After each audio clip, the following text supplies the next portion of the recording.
व्यक्ति को रत्न चयन में सावधानी रखनी चाहिए।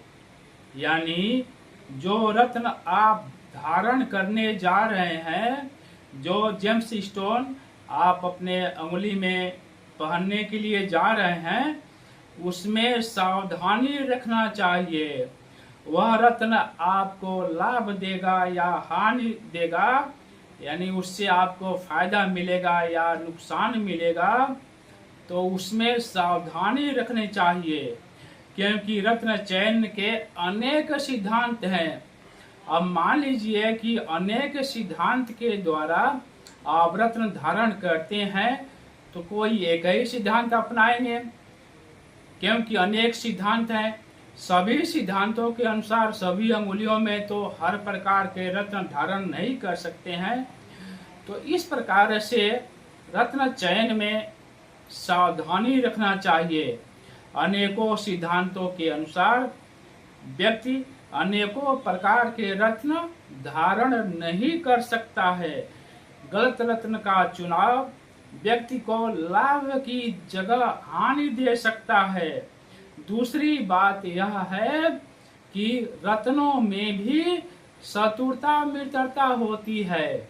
यानी जो रत्न आप धारण कर रहे हैं, 2 या 2 से ज्यादा यदि आपने रत्न धारण कर दिया, तो उसमें भी शत्रुता मित्रता होती है। तो इसलिए रत्न चयन में विशेष सावधानी रखें। आगे हम सब समझने की कोशिश करते हैं कि रत्न चयन के कितने आधार हैं। सभी आधारों के अनुसार रत्न नहीं पहन सकते हैं। तो आज के इस वीडियो में रत्न चयन के जो अनेक आधार हैं, उसको समझने की कोशिश करते हैं।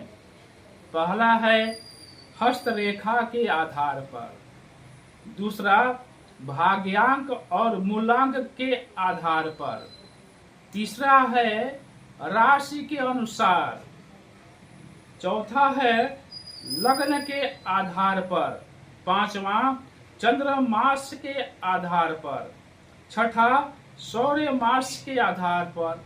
और भी अनेकों विद्वान अपनी अपनी राय व्यक्त करते हैं और उनके भी अलग अलग सिद्धांत हैं। तो रत्न चयन के और भी आधार हैं। सभी रत्न में जब जन्म कुंडली बनाई जाती है, मान लीजिए ये जितने आधार हैं रत्न चयन के, उसमें जब जन्म कुंडली बनाई जाती है, तो उस समय लग्न के आधार पर रत्न धारण करना उपयुक्त होता है। यानी लग्न कुंडली के आधार पर रत्न धारण करना उचित होता है। जिस व्यक्ति का जन्म तारीख मालूम नहीं है, उसका जन्म कुंडली तो बन नहीं पाएगी।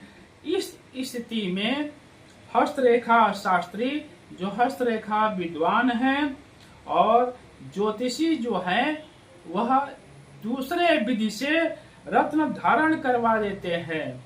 यानी जब जन्म कुंडली नहीं है, तो ज्योतिषी या हस्तरेखा विद्वान दूसरे विधि से रत्न धारण को बताते हैं। कुछ विद्वान जातक के समस्या को देख करके, यानी उस जातक के क्या समस्या है, उस समस्या के निवारण के लिए जातक को रत्न पहनाते हैं कि उस समस्या का निवारण हो जाए। यानी समस्या के अनुसार भी रत्न पहने जाते हैं। रत्न का चुनाव करना एक गंभीर विषय है। कौन सा रत्न पहने और कौन सा रत्न नहीं पहने, और पहने तो किस आधार पर पहने। ज्योतिष विश्लेषण के अनुसार रत्न चयन के सबसे उपयुक्त और वैज्ञानिक आधार जो है वह जन्म कुंडली है। यानी इसका वैज्ञानिक आधार भी जन्म कुंडली है। लेकिन जिसका जन्म समय ज्ञात नहीं है उसमें समस्या आ जाती है, और विद्वान ज्योतिषी हस्तरेखा विद्वान उसको दूसरे विधि से और समस्या के अनुसार रत्न धारण करवा देते हैं। आप सभी को बहुत बहुत धन्यवाद।